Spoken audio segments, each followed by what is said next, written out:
की बात है, एक महान राजा रहता था। उसे एक नई भूमि पर एक नया साम्राज्य बनाना था। खूब मेहनत से अपने लोगों के साथ बहुत लंबा सफर तय करने के बाद ही उन्हें ये नई जमीन मिली थी। राजा उस जमीन को देखता है।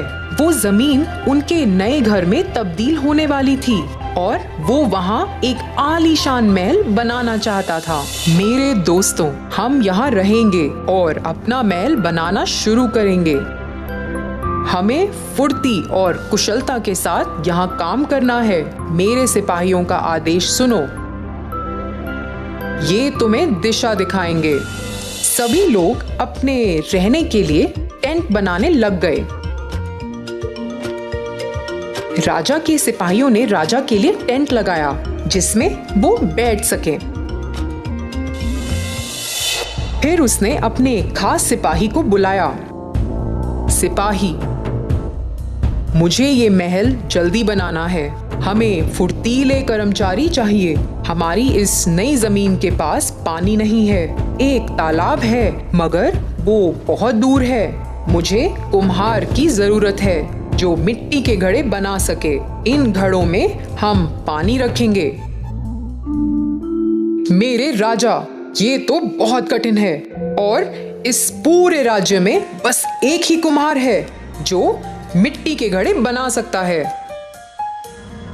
कुछ नहीं होता, उसे बस जल्दी काम करना है और 100 घड़े बनाने हैं जिसमें रोज पानी भरा जा सके। इस किले को बनाने के लिए हमें बहुत से पानी की जरूरत होगी। जाओ, उसे ढूंढो और यहाँ लेकर आओ। उन सबके बीच एक आदमी था जिसका नाम राजेश था। वो एक कुम्हार था। वो अपनी छत लगा ही रहा था जब राजा का खास सिपाही वहां अपने सिपाहियों के संग आया। राजेश, राजा का बुलावा आया है। तुम्हें इसी वक्त हमारे साथ चलना पड़ेगा। जी, क्या मुझसे कोई गलती हुई है? नहीं, वो तुमसे कुछ खास काम के बारे में बात करना चाहते हैं। चलो हमारे साथ। जैसे वो वहां से निकले, राजेश बहुत घबरा रहा था। वो कभी भी राजा के सामने नहीं गया था और सोच में पड़ गया था कि राजा को उससे क्या काम है। वो तो एक आम कुम्हार था। राजेश राजा के टेंट में गया और राजा के सामने उसने सर झुकाया। राजा जी, आपने मुझे बुलाया। मैं आपकी क्या सेवा कर सकता हूँ? मैंने सुना है कि तुम घड़े बनाते हो। जी राजा जी। मैंने ये भी सुना है कि इन सब लोगों में तुम एक ही हो जिससे अच्छे घड़े बनाने आते हैं। मेरे पास तुम्हारे लिए एक काम है और तुम अपना सारा हुनर इसमें लगा दो, मगर सबसे जरूरी है फुर्ती। देरी मत करना और मुझे निराश भी मत करना। अब जाओ, काम पर लग जाओ। मगर राजा जी। राजेश को टेंट के बाहर लेकर जाया गया और उसे अपना काम शुरू करना था। उसे बोलने का या अपनी चिंता प्रकट करने का मौका भी नहीं दिया गया। इसमें तो बहुत समय लगता क्योंकि वो अकेला था। उसने अपनी चिंता को भुलाकर घड़े बनाना शुरू किया। ये काम बहुत लंबा था।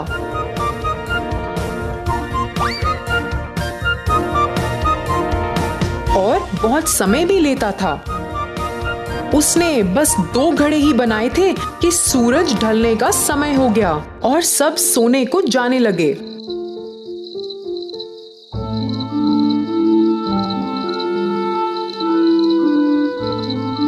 अगले दिन जैसे ही सुबह हुई, वो खास सिपाही राजेश के टेंट में गया।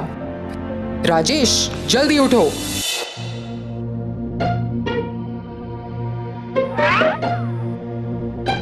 और काम करना शुरू करो।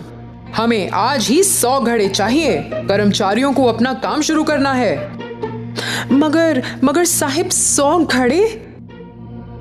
एक सिपाही से सवाल मत करो। राजेश अब बहुत परेशान हो गया था।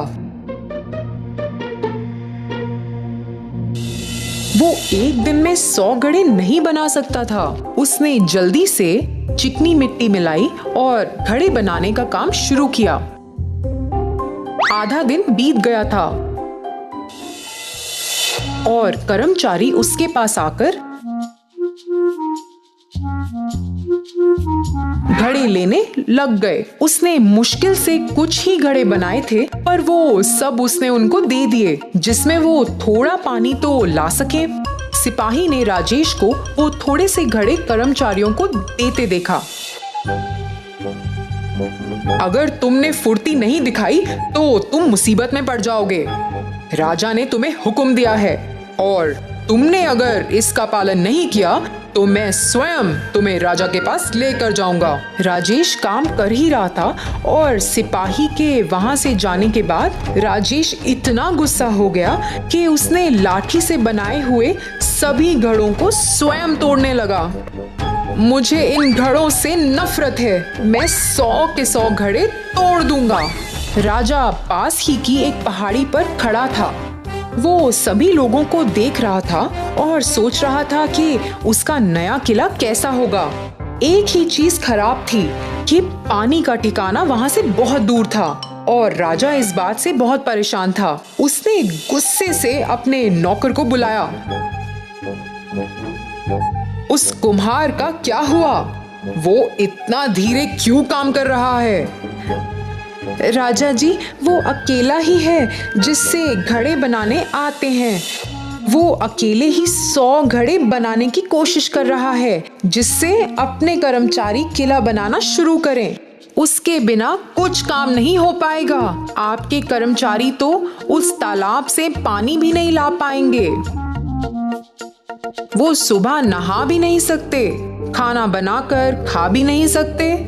यहाँ तक कि लोग अपने बच्चों का ख्याल कैसे रख पाएंगे? किले का तो छोड़िए राजा जी, पानी के बिना जीना भी मुश्किल है। राजा ने अपने नौकर की बात पर गौर फरमाया। उसने बाहर आसमान की ओर देखा और सोचा, हाँ, ये तो सच बोल रहा है। ऐसे तो कुछ नहीं हो पाएगा उस कुमार के बिना। वो तो इस राज्य के लिए सबसे जरूरी है।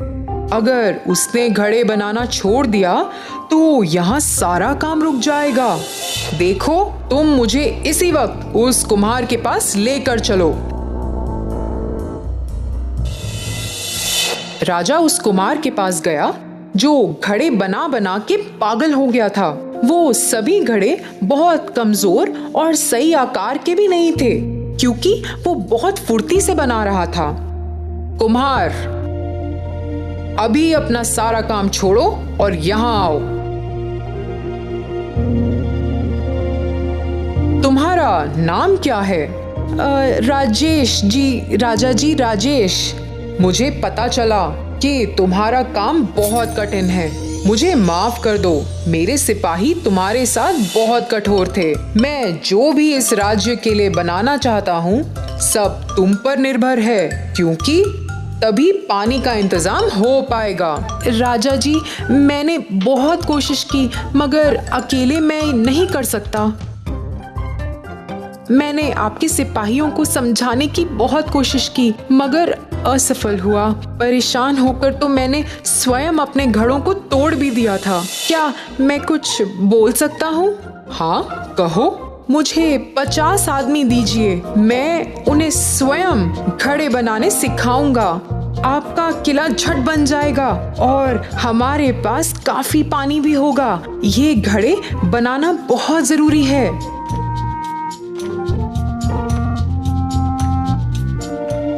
जल्द ही राजा ने 50 आदमियों को इकट्ठा करने का आदेश दिया।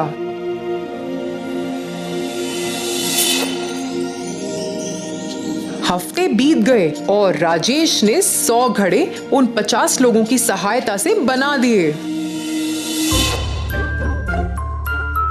और किले का काम भी शुरू हो गया था और काम बहुत फुर्ती से हो रहा था। राजा राजेश से बहुत खुश थे। आखिरकार किला बन चुका था और फिर सभी लोग अपने नए घर में रहने लगे। फिर एक दिन राजा ने राजेश को अपने दीवाने खास में बुलाया। राजेश, मैंने तुम्हारा शुक्रिया अदा करने के लिए तुम्हें यहाँ बुलाया है। मैंने तुम्हें और तुम्हारे काम को बहुत ही आम समझा था। तुम्हारे इस काम के लिए मैं तुम्हें इनाम में सोने के सिक्के देना चाहता हूँ। शुक्रिया जी, शुक्रिया राजा जी। मैं ऐसे ही आपके लिए जी जान से काम करता रहूंगा।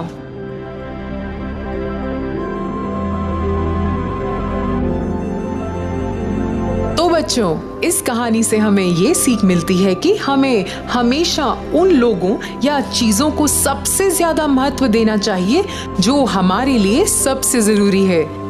धन्यवाद।